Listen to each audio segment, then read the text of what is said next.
Good morning. Morning. From the Arctic Circle.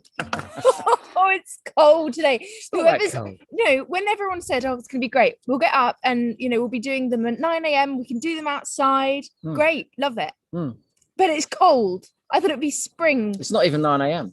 I know. It's 8 a.m. Yeah, because the clock. Someone's messed with time. Yeah, which we had a debate about this last night, didn't we?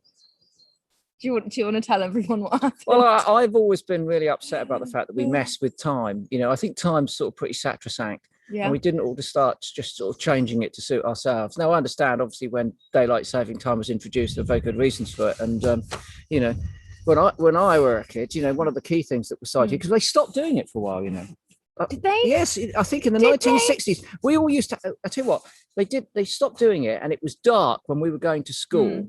And we walked to school in those days when children had legs, and they had, it was before they evolved into having their mums and dads and guardians take them in cars, but we had legs and we used to walk to school. And they stopped the daylight saving time as an experiment. And we used to have to wear these fluorescent armbands. No, you didn't. Yeah, we did. And they were really uncool. And why did you have to do? Oh, because you were walking in the dark. In the dark. I see, yeah. So we had these reflective fluorescent armbands, which we had to put on. I would love to have seen that. And of course, what we did was we put them on in the house. Yeah. And took them all off. And then as soon as we got outside the gate, we took them off and stuffed them in our pockets. And then when we got to the school gate, we put them back on again, because otherwise we get told off by the teachers. Yeah. Yeah. Anyway, look, I don't think you should mess with time. I think you should just leave time alone. No, but it's not the thought that we were talking about, was it? Because I agree. I think it's a weird thing that we switch our hours back. I mean, it's nice to have longer daylight, of course. It isn't any longer. It's just at a different time. Yeah, no, but we get more daylight, don't we? You do, because it's just up. But you've done something to the sun. No, what are you talking about? No, because we shift our patterns back an hour, and therefore we get we get more light in the evening. Yes, exactly. Which is lovely. But that's no good to me. I want to get out with the poodles. Yeah, but you could do that anyway. But anyway, this wasn't what we were discussing, was it? No. What we were discussing was that I was saying that it was only the UK that were foolish enough to do this. You said, and that in Europe that they didn't change the time, which is absolute rubbish. But the reason for that was that when I was living in France, right, the time wouldn't change. Because your phone automatically does it for you, so you wouldn't notice it when you were in France. No, I think Chris said that in France they don't change their hours back or forward, and I of course immediately took to Google and found that 140 countries across the world do this, Idiots. Including Argentina, Mexico, the majority of the European Union, including France, Germany, etc., etc. Yeah. And you were adamant that wasn't the case, and we were the only country to do it. Idiots, yeah. Well, I didn't think anyone else would be foolish enough across the world to mess with time like that, to be quite honest with you. Anyway, I was wrong about that, but the reason I think I was wrong was that when I was in France, I was living on a mixture of European time and UK time, because obviously I was communicating with people in the UK, and so part of my day was UK centric and the part was France centric. You should just have Chris time.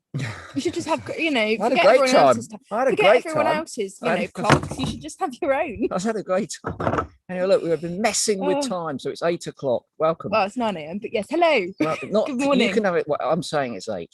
Right. Well, you say it's 8, but we get very confusing very quickly for next week. What time will next week's show be on? Everyone will be here either an hour early. Next week's show will be on September the 42nd. Oh dear. Right. Well, lots of people are saying hello. So we've got Anne from Orkney, we've got Joe in London, Rose Warwickshire, we've got Sarah in Vermont, Maria in Bristol, Barry in Basingstoke, we've got James, Paula, Mary. Mary says she's in Suffolk. She says spring has sprung, chiff chaffs are chaffing, and bittern's are booming. Bitten's booming? Bitten's booming. Well, you're very lucky. Who was that, Mary, did you say? That was Mary from Suffolk. You're very lucky, Mary, yeah. Bitten's I like booming. Booming Bitten. Well, that's something to brag about, isn't it? It's something to brag about. Do you know, I haven't heard, I have heard chiff chaff actually, because they sort of seem to call all the time, don't they? But I haven't heard one sort of distinctly springy actually yet. Lots of other birds singing. No, not up in the woods. I've heard chiff chaff. Or here, no, not chiffing and chaffing. No chiff chaffing. What did I hear yesterday? Oh, marsh tit singing. Oh, that's good, isn't it? Yeah. The marsh tit was singing. That was good. It's good when they sing, because you know they're definitely marsh tits and not willow tits. So that was good. And I just got a couple of things I was going to show you. I've been out and about this week, snuffling, snuffling. I'll tell you something. There's an enormous amount of badger poo out in the woods at the moment. Yeah, it's that time of year. They seem to be, I should really sort of measure the volume of badger poo on my walks. Maybe take a little weigher, some scales and weigh the volume, because at this time of year, they they're filling their latrines, and every day I find a new latrine dug in a new place. They get very excited fecally at this time of year. Fecally excited. They get fecally excited. There's lots of poo, so a lot of badger activity going on, and around the set area. I went to the set yesterday. I can't tell you. I haven't been there in a while. Anyway, look what Sid found out in the woods. Yeah, look, found this. So it's a small row. Was the top of it? I was going to say the skull, but the teeth are missing from the bottom, as you can see. So basically, it's just the top of a roebuck's head there, with a couple of little antlers. But it's nice, isn't it? Quite nice. Yeah, Sid found that. Came trotting back. I bet he was quite proud of himself. He was. I confiscated it immediately, obviously, but it's quite a nice little memento of the woods there. I'll tell you what. I'm a generous bloke. If any of our younger viewers would like this, contact us through the usual channels, and I'll stick it in the post. There we are. Look at that. I mean, it's not in perfect condition because it's been sidded. In fact, it's been gnawed here on the side. That adds to its, it's been gnawed by a squirrel, to the story. Yeah. And of course the teeth are missing, but it's still a nice object, and they feel nice. Feel those antlers. They always feel so nice, they don't feel they? Nice. Yeah, that's nice. I also found this and cut it off as well. Look, I like this. Yeah. So, I mean, I've shown people these before, but I couldn't resist this one. It was on a piece. It was on a piece of dead hazel. So the hazel would have been grown up like that, of course. And what's happened here is that some honeysuckle has wrapped itself around the hazel. The hazel's continued to grow, and you can see the spiral of the honeysuckle there as it's gone around like that.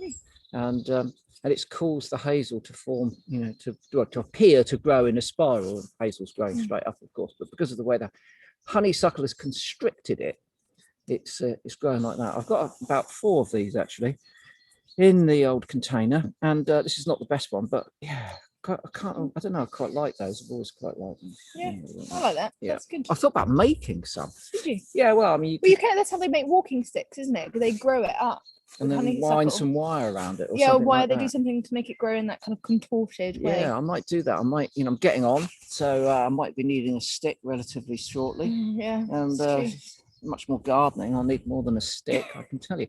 And I might make my own walking stick. Anyway, there we are. Okay, should we get back to those ospreys? Yeah, let's go on. Because this is pretty exciting, isn't it? That's good. They're back. It always strikes me that it's too early for ospreys. I don't know why. I had this bizarre association with them arriving later in the year, but this is great. This is our ospreys from all around. Look at the ones at Rutland there. Yeah, I know, they're great, aren't they? So this is the view of Manton Bay Osprey Nest at Rutland Water Nature Reserve. It's stunning, isn't it? This is the star pair. So the female is called Maya, and they have this pair have been nesting together since 2015. Really? They've got quite a long ongoing relationship. That's good, isn't it? And they've been migrating and surviving that whole time. So I think the male is called 33. I don't know why he's called 33 and she's called Maya. I'm not sure. But look at that. Because when they came to name him, no one had any good ideas that day. I mean, I think 33. 33. Yeah. But they have bred really successfully. They've raised 3 chicks together so far. And 33 appears to be enjoying spending time on the nest more so than other males. Yeah. So he's quite an attentive male, quite an attentive individual. Look. And since 2016, they've raised an additional 12 chicks, including a record-breaking 4 chicks in 2019. Wow. Check that out. It's pretty good, isn't it? Look, there's a bit of nesting behaviour going on there. Look. They're very refurbishment, bit of refurbishment. That's been battered by the winds and rains all winter. And look at them. I love them. It's great to think they've been all the way to Senegal. And then they've come back. Look at that. Yeah, look, a bit of scraping there. I love how they kind of like wiggle their bottoms. Yeah. Do you know when the tail feathers go forward? Just stretch it out. That's what I do when I get into bed. And it's cold. You got to like do your wiggle. Do you know what I mean? No, just me then. No, I don't. I've got 2 poodles that do all the wiggling that I need on the bed. I'm afraid. Yeah, superb ospreys. Look at that. When you think that again, when I were a kid, they were only in Scotland, and they'd only started nesting there relatively recently. in the 1950s, of course, and now they're doing really well, aren't they? Look at that. Do you know what I'm very excited about this year, though? Yeah, go on. Birds of Poole Harbour. Let's go to that nest right now. Now, cast your minds back to a year ago and the story of CJ7. Now, this is a reintroduction project, of course, that's run by Birds of Poole Harbour, and there hasn't been ospreys on the south coast for 200 years? Something like that. A very, very long time. So this is a really important reintroduction project. And last year we had everything crossed because CJ7 came to this nest and found, well, she was waiting for a long, long time, but no male showed up. And we were waiting every single day looking for other updates. stuff showed up in the end. Yeah, we had a nightjar. Yeah, torneo. Didn't we? We had a torneo. Because other ospreys. Yeah. With osprey nests, they're so large that smaller birds often nest within the osprey nest. So we did see a lot of other things going through and there. That is a stunning view, isn't it? It is. Of sandy lowland heath. Look at that. Yeah, it's a great spot, isn't it? Here's a question then. So is she back? Because obviously she's not on the nest at the moment. Well, that doesn't mean she's not back. I'm not sure about that. Well, I don't think she has returned, actually. No? So no returnee birds yet this year. Okay. Although last year there was, of course, that exciting development. So we do have a lot of hope that CJ7 will return with a male. You might remember that she did produce an egg, but without a male present, that egg was infertile. Yeah. But if she comes back and manages to successfully breed, it'll be the first time we'll have ospreys in the south for nearly 200 years. Be awesome. It'll be so exciting. Ospreys, white-tailed eagles. Yeah. I was listening to a great talk yesterday afternoon on the Hampshire Ornithological Society sort of open day about the reintroduction of white-tailed eagles on the Isle of Wight. And do you know what? They had maps of their recent activity during the last week. Oh no. Yeah. Have they been flying over here? I mean, I'm not joking. Are you kidding? Well, as far as I could discern from the, the quality of the map, the accuracy of the map, but if they weren't there, they were there, and they were big enough to see. So yeah, twice this week. Okay, well, I'm camping. Well, hold on. outside Actually, here. it's worse than that. I think it was. I'll bring all my stuff it was over. two birds. Camping Two birds had flown right over here, and then on another occasion, a single bird had flown over, and they're still not on the list. You know what I put on the garden list yesterday? Go on. Collared dove. I'd rather have put white-tailed eagle. I've got to be honest with you. Yeah. Okay, let's go back to those ospreys though. Fantasizing about eagles on garden list. Lock of the Lows. Now, the Lock of the Lows is a very famous nest, actually, which has had a camera on it for a long time. And again, really successful. Great place to visit when we were out and about, when we were allowed to start moving around the UK. And of course, a lot of people, I think, will be staycationing this year, which will be... I like a staycation. Yeah, which would be great because we need to put some cash back in the pockets of all those B&Bs, the little shops, the pubs and things like that around the UK. So if we're unable to travel overseas, then visiting wildlife sites in the UK, and there are so many of them when you think about all of the top locations we've got in the UK for looking at wildlife. And I'm sure Lock of the Lows, will be looking forward, as will Loch Garten, to huge, maybe even record-breaking numbers of visitors this year. So fingers crossed the ospreys will come back. We got any Jen on this one? We do, yeah. Right. So, okay. So yeah, let me have this little sheet of paper with our osprey update on. LM12, oh come on, think of a name. LM12 arrived on the 21st of March at 5 o'clock for the 10th season running, and then NC0, it's almost a non-commissioned officer, NCO, but it's not, it's a zero. NC0 arrived on the 25th of March at 13:21. I like the accuracy of the fact that the osprey arrived at 13:21. It means it's being diligently watched, which is excellent. But that's a mated pair, isn't it? Yes, indeed, of course. And you can find out, we should have been giving the links for these, Yes, we should have. Okay, so the link for Rutland Water is lrwt.org.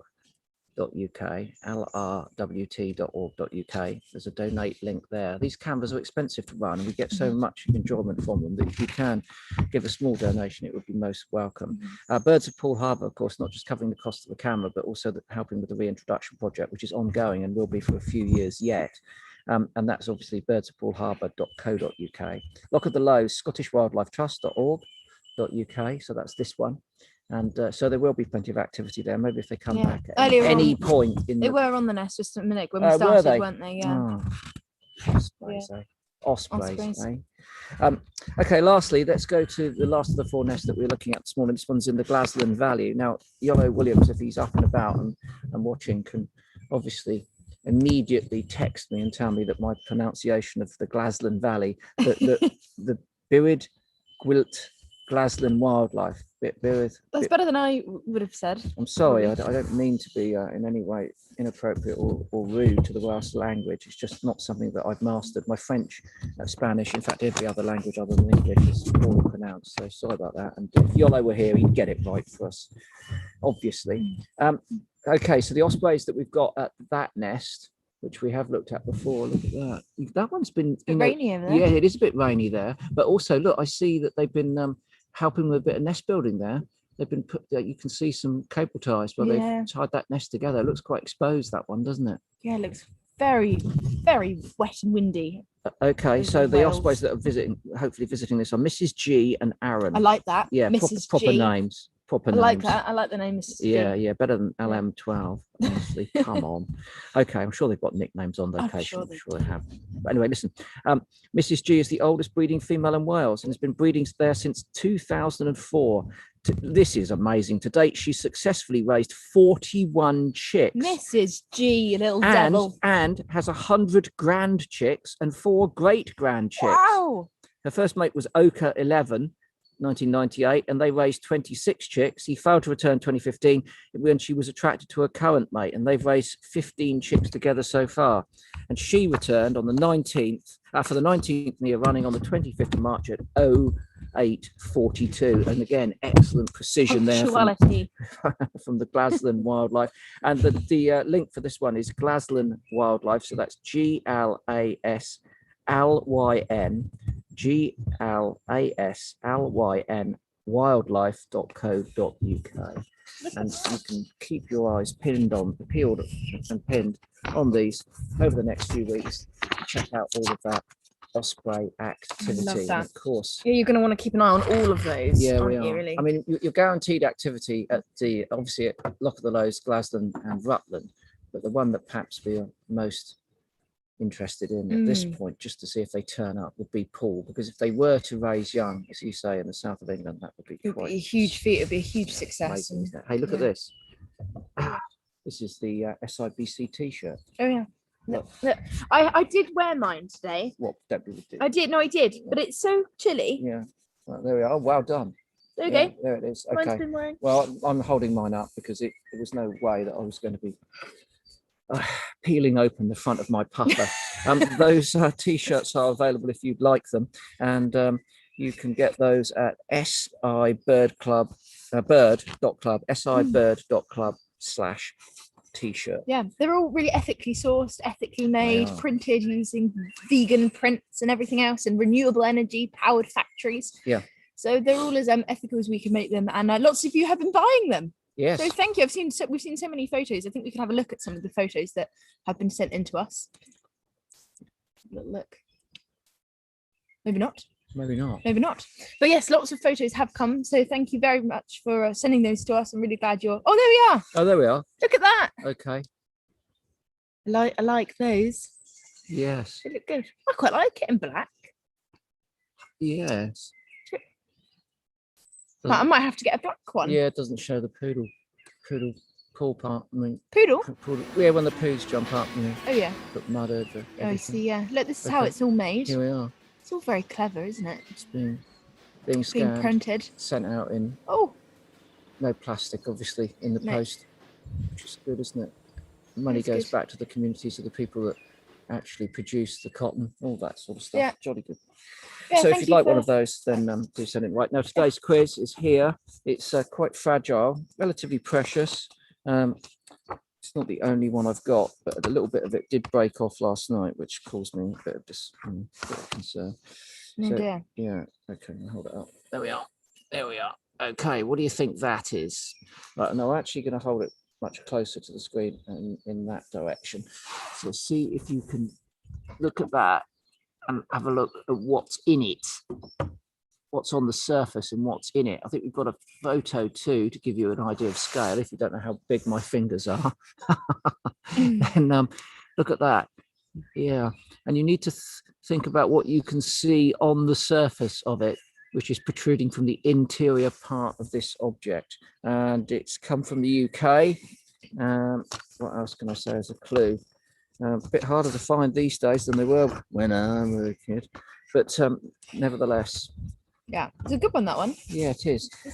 When you collect those, last night, I don't know if you know that I was going out into the garage with the fixative. Wait. Could you? Well, this week I've got very excited this week because I finally got my hands on some wombat poo, and yeah, I was going to steal a few bits of that. Oh yeah. Yeah, you got a lot of. No, you have so much. You share the wombat poo. Dream on. Share it. Be friendly. Anyway, so I was spraying it with fixative. Yes. Well, we were filming, weren't we? We were filming with the wombat poo for something that's coming up. Hopefully soon we'll be able to talk about in April. But yeah, it's exciting. We got very excited about wombat poo this week. Yeah, and now it's preserved. I'll be pinching box. A few little squares of it. Dream on. Yeah, no, I will. Go and get your own wombat poo. Well, you didn't get your own wombat poo. You got to set up. Don't be so stingy. Okay. Now let's crack on then, because there's been a lot of waffle so far today. Sorry, everyone. Sorry about that. It's the cold. So yeah, just the cold, and the fact that it's 8 o'clock. And so hold on, let's just have a little pause. Listen.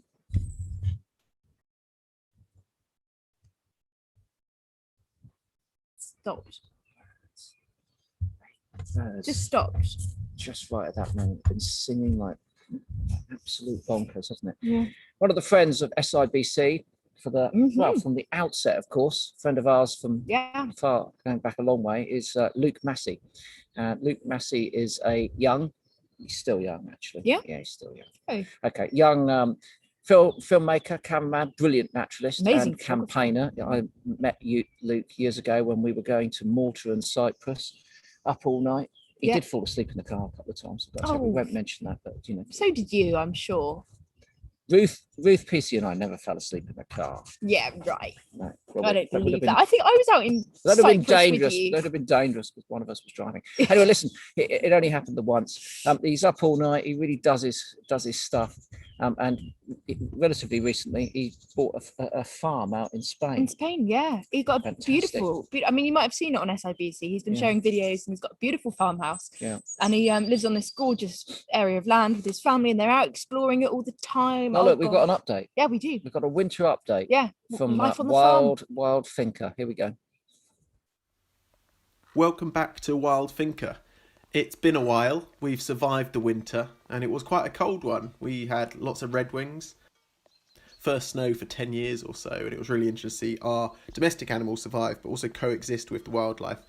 Meadow pipits especially following in their footsteps, feeding on the kind of exposed ground in the snow. And of course, lots of winter thrushes, like those redwings. We've had song thrush, mishel thrush, and blackbirds as well.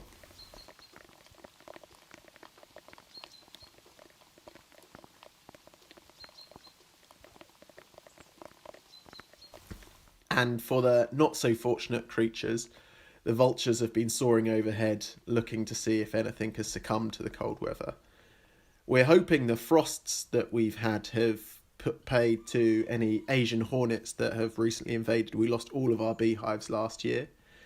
The frog spawn was actually frozen in the pond, but we now have tadpoles swimming around, so that survived the cold snap too. It's really interesting because, last winter was our first proper winter here, I guess, and we didn't have any cold weather really. And this we had snow and kind of 3 weeks of frosty mornings, and in some parts of the farm, nothing thawed at all.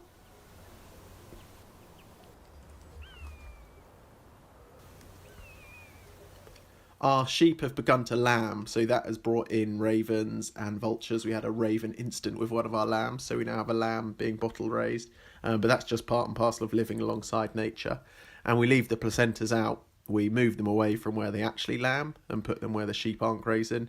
And the vultures come down and feed on them. But it's not just vultures. We had our first, that we've seen, golden eagle landed on Wild Thinker. We've had them flying over. But this guy was perched in a tree getting mobbed by a raven and magpies. The beautiful early spring mornings, we have this amazing mist coming up from the valley. And now the dawn chorus is just starting to come in. We've got grasshopper warbler calling now. Our first cuckoo I heard on Monday.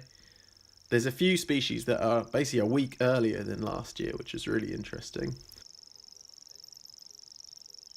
Wild narcissi are springing up. The dung beetles are doing their thing, moving around with our domestic animals.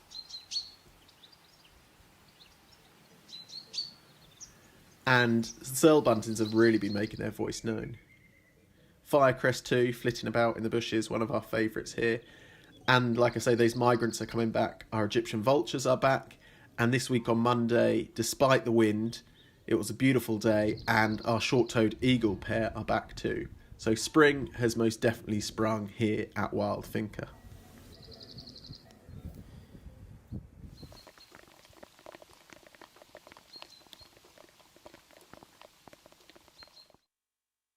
What a place.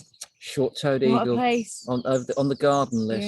Yeah, I know. We used to do that in France, didn't we? Had a Vultures. short-toed eagle on the garden list there. Yeah, it was nice. Okay. Vultures, Egyptian vulture, I love golden eagle.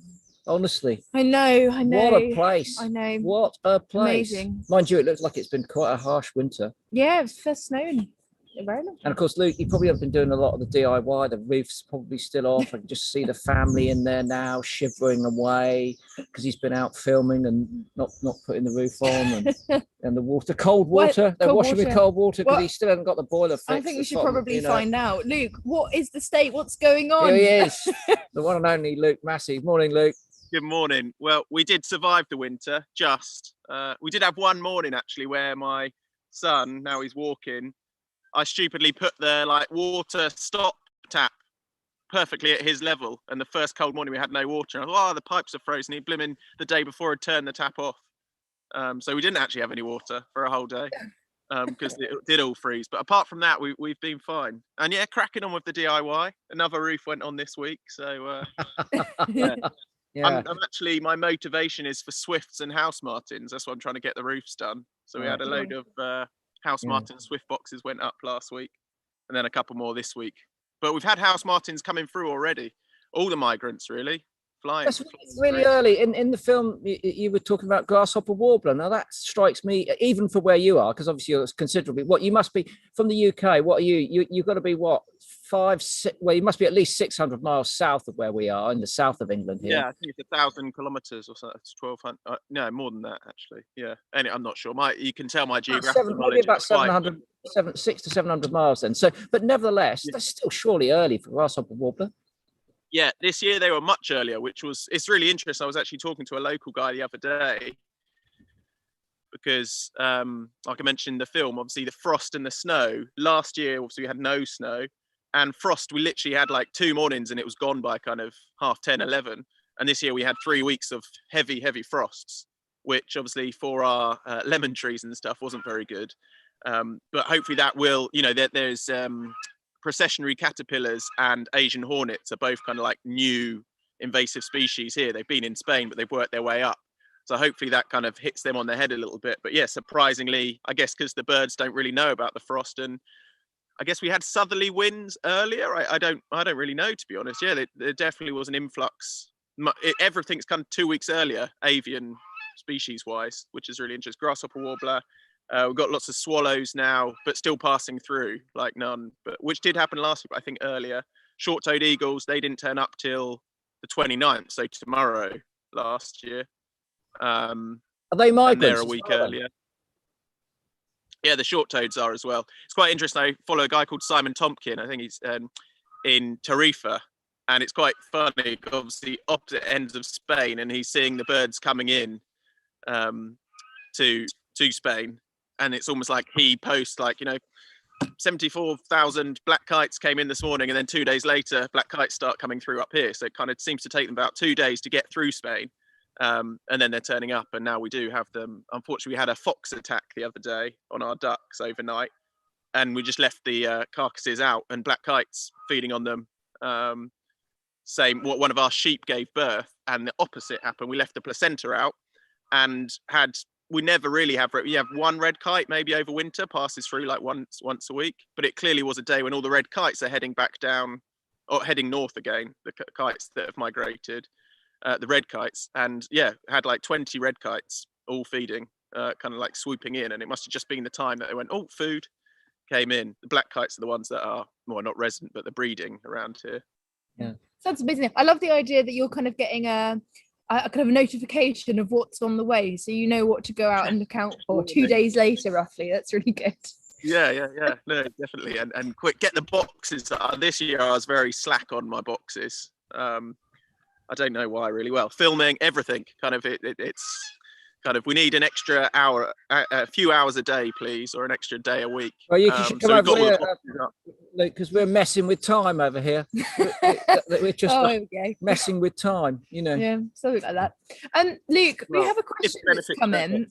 This is from Mary Lappin. She'd asked, what's cooling in the background there? Because what I love about looking at where you are, I mean, you're not actually up against a white wall. You're just sat outside, but it's very foggy. Yes, very foggy. Hopefully it's going to clear in the next 10 minutes or so. It does really.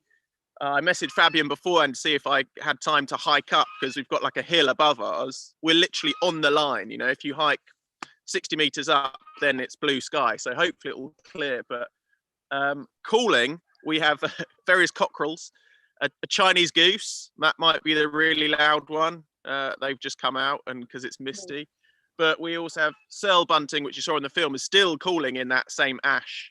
And they bred last year, literally at the top of our driveway. I put a post up on Twitter of so our track comes down, and obviously the left-hand side I have to manage, and the right-hand side is our neighbours where it splits.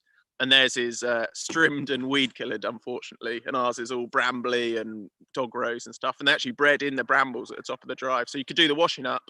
And see the male and the female perched on the telephone wire just above the nest all summer, which was really nice. And grasshopper warbler has been calling, not calling at the minute. Stone chat. It's always really interesting. It's quite subdued when there's mist, and then like tomorrow, if it's clear, you know, the dawn chorus is really kicking off now. But still a couple more weeks, you know, until red starts and stuff come through. And what are your plans then on two accounts? Firstly, what are your plans around the finca this year in terms of wildlife management? I know that you're attempting to expand your realm for rewilding there, aren't you? Yeah, so as you know, thank you very much to everyone that supported the crowdfunder. So that land was finally, well, it was secured from the crowdfunder, but with Spanish bureaucracy and everything, I actually went and signed for it last Friday.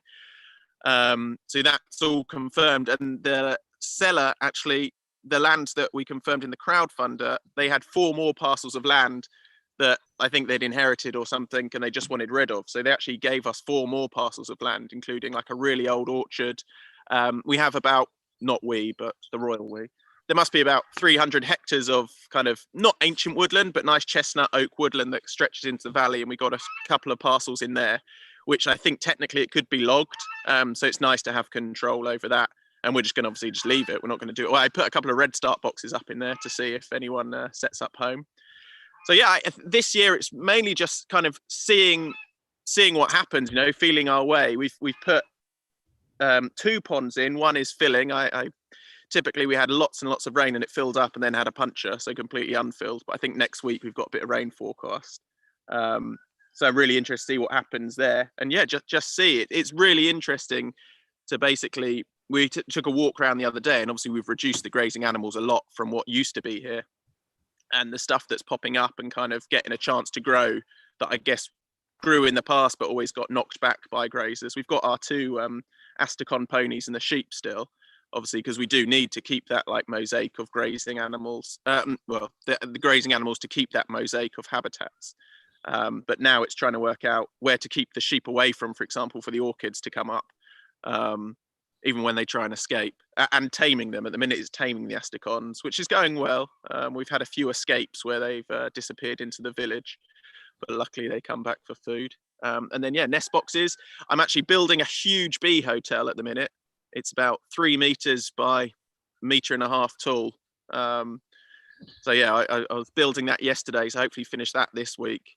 And then I guess with COVID, it's a tricky one, because we were hoping to welcome people to the finca this year, in terms of like people coming to have a walk around and see what we're doing, but I don't actually know how possible that's going to be. So I guess it gives us and nature another year to get everything kind of, about to say spick and span, but the clean and tidy crowd would definitely disagree that this is spick and span, but wild and tangly and scrubby or something. But yeah, and then we're also making a film, which I kind of gave a hint at the end of that, called Notes from Wild Finca, that Chris, you've very kindly lended your voice to for the intro. And Will Rose, the animator we worked on our Nightingale film, did that beautiful title page there, which we actually ended on. So it's going to be half an hour a month. Basically a slow TV, I guess, fly on the wall kind of style, where we're just filming a little bit each day of our lives here, the animals' lives and the wildlife's lives throughout the year. So I guess that 3-minute film was kind of a summary of the last what we're in now, almost the end of March. So yeah, the last 3 months. And hopefully secure broadcast. But if you'd like to see episode 1, please do sign up for our newsletter, which is on our website, wildthinker.com. And then everyone sign up to the newsletter. In a couple of weeks, we're going to send out January episode. And if you're a broadcaster, please take it off our hands. Excellent. Sounds great. I'm looking forward to seeing that. I look forward to seeing that. Yeah. Now, we've been teasing you for some time about your promise for bears, but we won't predators. We won't go into that. We haven't bullied you over the boiler and the roof. We'll leave the bears out of it. But you did get lucky with some wolves. I did indeed. Well, quickly on the bears, you probably heard, I did actually not annoyingly, it was quite lucky. I was guiding at the end of last autumn and I actually saw a load of bears with the guests. But obviously couldn't film that. So they are around. They do exist. Yeah. So maybe April, May, we'll see, but no promises. But yes, I did see wolves. Yes, I shot a little film there. It's quite interesting here. Obviously, we're very lucky to have wolves, but I think a lot of people think the human wildlife conflict is only kind of in Africa or South American stuff, and here it is very much real. We're in a very agricultural, farming community across northern Spain. And it is also the stronghold, if you can call it that. I mean, there's not thousands and thousands, but stronghold of the Iberian wolf. So, of course, there is conflict. And the Spanish government just passed full protection for the Iberian wolf, which is fantastic. But obviously now going forward, there needs to be some kind of plan to work with the landowners and show them a value in the wolf, not just when it turns up and kills all their sheep, unfortunately, or cattle. But yeah, so it's really interesting being on the ground here and seeing that and speaking to the local people. But of course, I mean, I blimmin' love wolves. So to be out in the mountains, and yeah, I was at a wolf den last year. I managed to take a few people out, and actually a morning not dissimilar to this. And I had an absolute faux pas in terms of guiding, because I just wasn't expecting it. Well, I knew the wolves were there, but there was a noise, and I saw red deer, and literally as the word red deer left my mouth, every other wolf started calling and had the whole pack howling all around us in the mist, kind of like 360 orchestral wolf howling, and then the mist lifted and we saw the wolves opposite us. So that's where I filmed this little film. Okay, let's have a look at it now then. We got the film.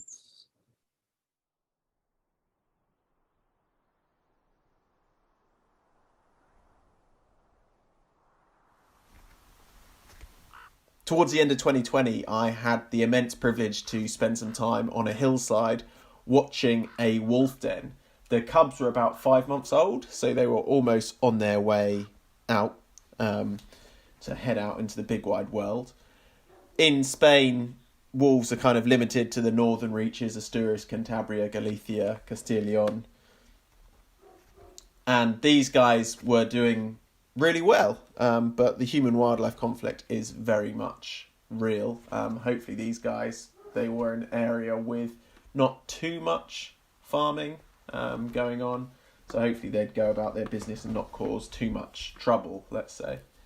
But it was amazing to be able to watch them for a few mornings appearing out of the scrub and playing and feeding on what their parents had brought them the night before.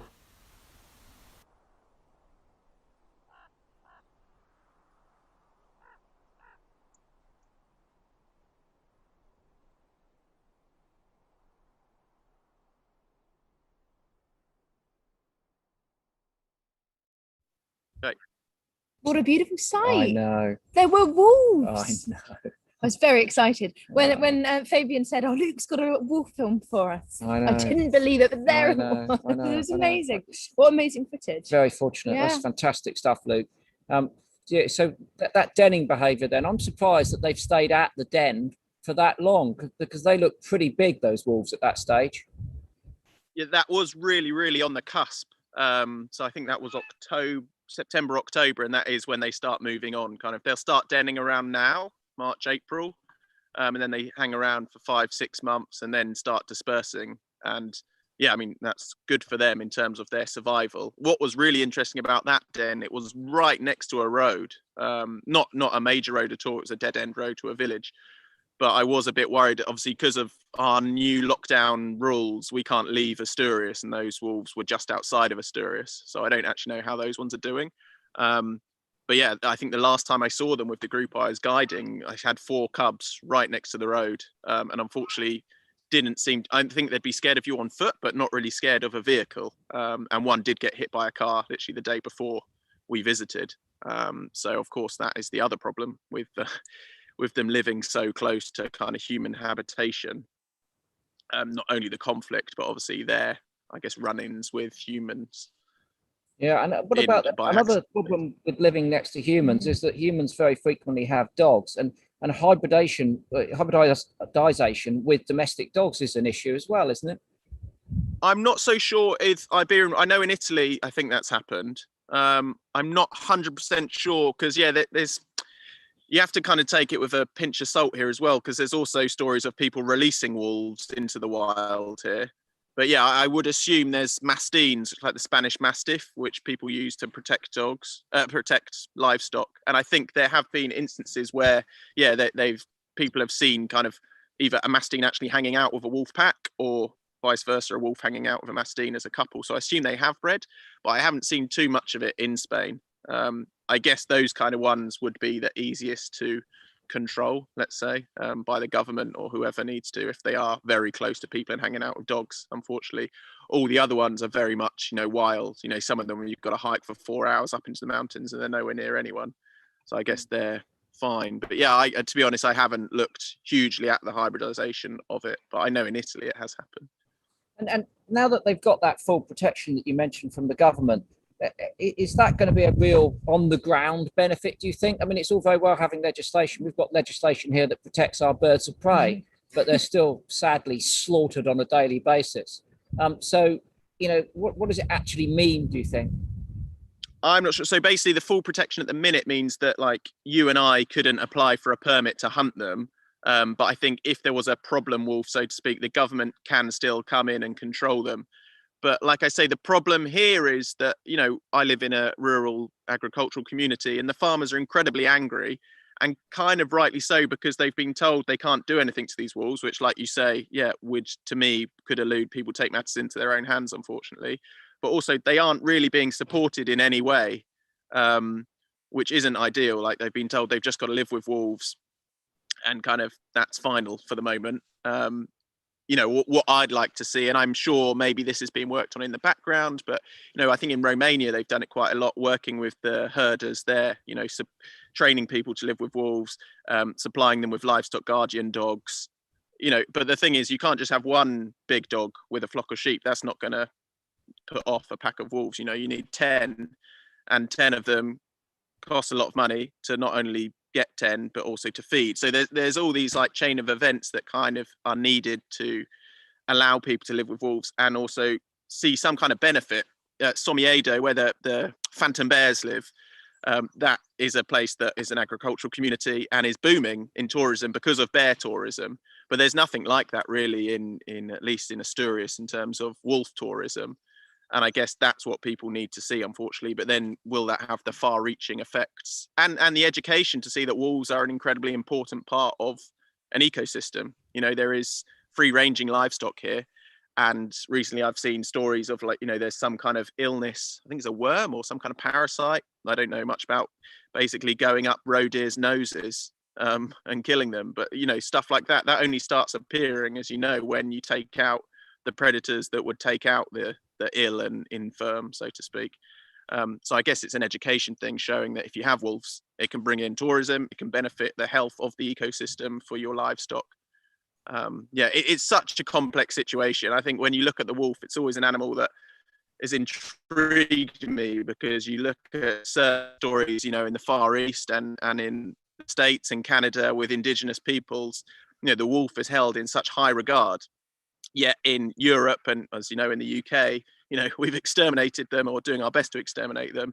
Yet we all love dogs, and it's a dog. But obviously, that it's ingrained in us from such a young age. You know, Red Riding Hood, Three Little Pigs. There's all these stories where it's always the big bad wolf. You never really hear. Well, I guess Goldilocks and the Three Bears, but there's very little other stuff. You know, it's always the wolf is the baddie, and it's almost you're taught to hate it from the beginning. So it's kind of dealt a bad deal from the beginning, unfortunately. And I guess that's what I'd like to see change. But then you see amazing things. You know, they're coming back in Holland and Germany. There was a strange video this week of one running to a Lidl. I think that was in Germany, and I don't know. I saw that. No, it was in Latvia. Oh, was it in Latvia? Okay, yeah. It was in Latvia. Yeah. It was just waiting for the Lidl to open.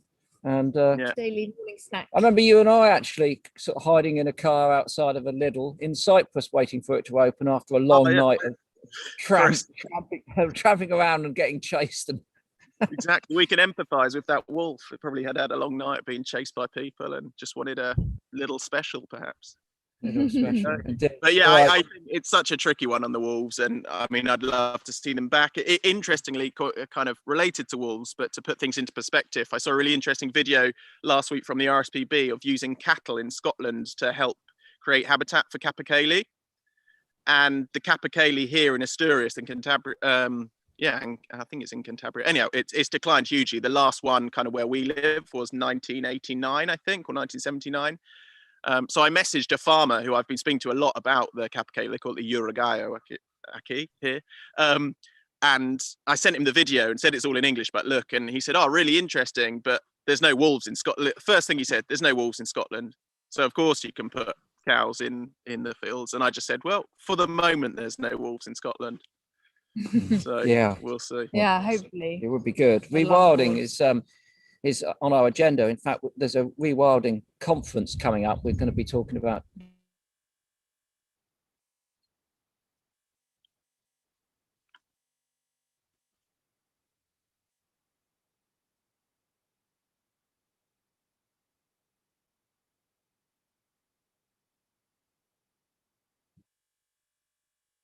I think we might. Oh no. Oh, we're back. Hello. Okay. Luke, yeah, so we've got to wrap up. The mist hasn't cleared, but people can still support your rewilding project out there. Yes, yeah, just check us out on social media at Wild Thinker and on our website, wildthinker.com. And there's always updates. And if you are allowed to ever enter Spain ever again, then yeah, we are open to kind of guinea pig visitors. If you want to come have a stroll around and a glass of Asturian cider and see what's what, please do pop by. Just drop us a line. Going forward, yeah, we're trying to develop this nature trail and yeah, lots of developments. Want to go in more into education, certainly with local education, try and get school groups here, bug hotel building, nest building, all that kind of stuff. So yeah. Well, we'd love to visit, wouldn't we? Yeah, we certainly would. Yeah, certainly would. I'll give you a hand with the boiler as well, mate, and get some flooring down. Please do. Bit of plastering. I can do all of that. Got one more roof to go as well. Yeah. Okay. Well, I put 2 chimneys up once, so I could probably do a roof. Okay. Oh dear. Disasters. No chimneys on this one, so there you go. You're high. Okay. All right. I haven't got an extensive CV, but that'll do. Luke, thanks ever so much for joining us. I hope the rest of your day goes well. And with the Bee Hotel, then that's today's job. Thanks for having me. Nice to see you, Luke. Cheers. See you next time. See you later. Top bloke. What a top bloke. What a top place. I know. It sounds amazing, doesn't it? Really does, dear. I'd love to go out there. Oh, there's a poodle. Stroll around and there's a bad poodle. Check out the situation. Yeah. I know. Listen, look, we've been rambling. We've been rambling and then chatting with Luke for a long time. So we're going to wrap things up this morning. Well, lots of people's birthdays. Go on then. We should say. Let's get into birthdays. Do the birthdays. So today we'd like to wish a very big birthday to the Richmond birder Sandra, who says the SIB programs have been the highlight of her week since they started. Thank you so much, Sandra. Very happy birthday to you. Also, Lisa Woods' is birthday today. She's 49. Happy birthday to you, Lisa. Next week we've got Heidi Weaver, whose birthday is on the 29th. And this was emailed in by Graham, who has asked if we could also arrange for the elusive cuckoo to make an appearance. Yeah, we'll put in a message. Yeah, we could, but it's increasingly difficult with cuckoos as they're declining quite rapidly, Yeah, actually, which yeah. is very sad. We'll see what we can do, though. We'll see if we can, Yeah. send a few whispers out. Hopefully the cuckoo arrives. Very happy birthday to you, Heidi. Emily and Ben would like to wish their mum, Helen, a very happy 39th birthday for the 31st of March. She's the best mummy in the world, and they really enjoy sitting and watching SIBC as a family every week. That's very nice. That's great. That's very happy birthday to you, Helen. And belated birthday, we've got Rose Russell, whose birthday was on the 27th of March and celebrated wearing her SIBC t-shirt. Excellent. What a great way to celebrate. Do you know what we need now? Go on. We need a mindfulness moment. Oh, yes. Yes, and we need one that's been sent in from Florida by one of our viewers from there, Shelley Gagnon Blodgett. So I might not have got that right. Let's try that again. Shelley Gagnon Blodgett, yeah. And she sent us this lovely, lovely recording. Just listen to the song of this northern mockingbird.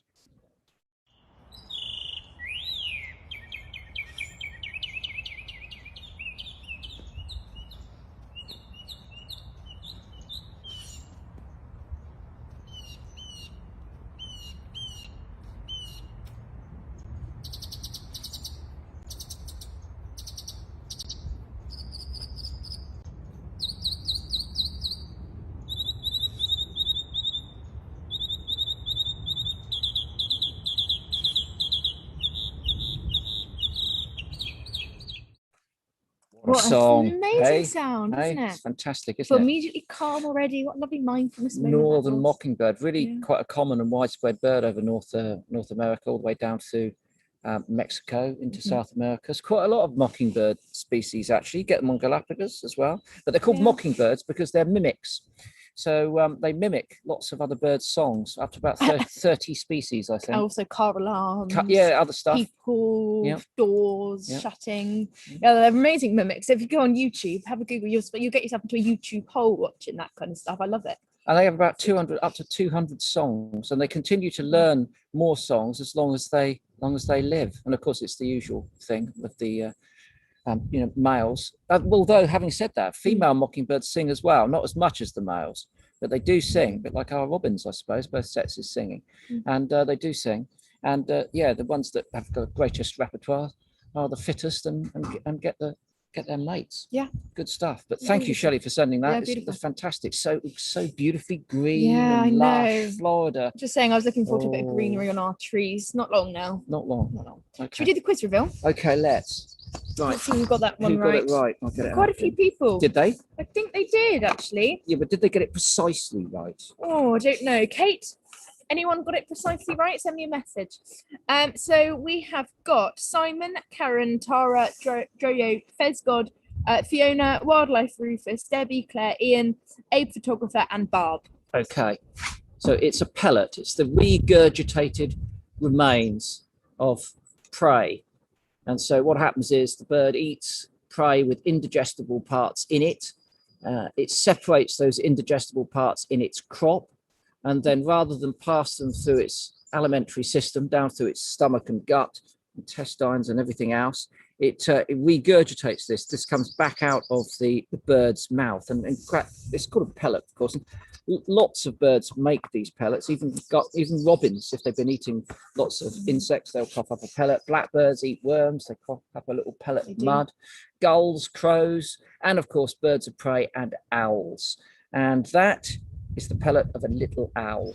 And what is so distinctive about that is the beetle remains that you might have been able to see in it, the beetle elytra, the wing cases. So if you find one of these little reddish brown pellets full of beetle elytra, typically on top of a fence post where these beautiful birds sit frequently, then you might have found yourself a little owl pellet. They're quite difficult to preserve because they dry out and they're very friable and fragile. So the technique is to spray them with a fixative. So you can either use an art fixative, like if you use pastels to draw with, then you typically spray a fixative on them so that they don't smudge. So you can get yourself some of that, or you can simply use hairspray. Because when I was a kid, all of my pellets were preserved with my mum's silver crin. She used a lot of hairspray. I mean, your silver mum's hair crin. Yeah, silver crin hairspray. I remember just drenching pellets in silver crin. I have really. Now you mention it, I've got a really vivid memory come back of her just spraying her hair, all the hairspray. I think she had like 10 If there was bottles. yes, well, She had like 10 bottles on her. just sneak into her bedroom and with various things on pieces of tissue and toilet paper and then drench them to protect them. She would be an interesting child to raise. Yeah. Well, I hope there are other young You'd be people doing fun. the same thing. Oh, Anyway, I that's a hope top so. tip to preserve your little owl It'd be pellet. so much fun. Spray it with fixative. Right, Yeah. okay. What have we got just to wrap up with then? We've had some things sent in. What about this? This is a wheat ear. Sue Clayton in Hampshire, actually. But it must be, look at that. Oh, what a bird. Stunning. Yeah. Love that. They are one of the earlier migrants that we get back to the UK. So March, early April is the time to see these migrants, these birds on the move. They used to nest here in the New Forest. I remember going out one day when I was a lad. Actually, I wasn't I wasn't even a lad. It was in the 1980s on Stony Cross. When you were a young man? When I was a young man. and we'd go out onto Stony Cross Airfield, not too far from where we are. And there used to be wheat ears breeding there. Sadly, they're no longer there. But if you get them on passage, as we call it, they're striking birds. That's the male, of course. Stunning, aren't they? Stunning. This Thanks next one is from Simon Watts. Let's have a look at that. Look, very tricky. Oh, hold on. Can you see the flittering there? Yeah. It is, of course, the chiff-chaff. Is it chiff and chaffing? It is a chiff-chaff. It's chiffing and it's chaffing. And it's chiff-chaffing. It's chaffing and chiffing. Yeah, look at that. Oh, there it is. Yeah, definitely. Yeah. It's a little float going on it. Look at that. Very well camouflaged in all of that undergrowth. Good sign of spring, though. Good sign of Yeah, spring. exactly. And what about this one? Hold on. It doesn't feel like it's on the way this morning with this wind, So but it is definitely there. This one has been sent by Claire Skimming, and it's come through our Facebook group. And her husband was on a ship on the Irish Sea, and this bird has turned up. Let's have a look. Oh, look at that. Yes, Yeah. It's a rather tired redwing hitching a lift on the ship that Claire's husband was on. So obviously redwings are on the move. I was out here the other night in the garden, lots of redwings going over, making that very characteristic high-pitched seeping call as they have now started to move north. In fact, there was a whole gang of them on the lawn the other day, which we hadn't seen for some time. So they're definitely on the move. So I imagine that this bird was crossing the Irish Sea. Maybe it was going from Ireland to England or Scotland or something, and then maybe heading on back to Scandinavia. Let's hope that it's, after its rest, it made its way further on. So thanks for that, Claire. That's good as well. Okay, next week. Yeah. Ben Garrett's on. Next week we are joined by the wonderful Professor Ben Garrett. We wanted him to be on for a long time. Yeah, he's an amazing author, an incredible zoologist and naturalist. He, it's good a professor. On bones. He's amazing on bones. He's really good at extinct things, but he's also a primatologist. So he has worked with Jane Goodall and that foundation, working with chimpanzees. He's done so much. So we're very excited to have Ben on. He's a lovely guy. And we'll be chatting to him about primates and everything else, everything in between. Excellent stuff. I've just got to remind you about the t-shirts. Here we go again. Look, here we are. Puffin, better looking than me for sure. So get yourself one of those t-shirts if you want to find out how to do that.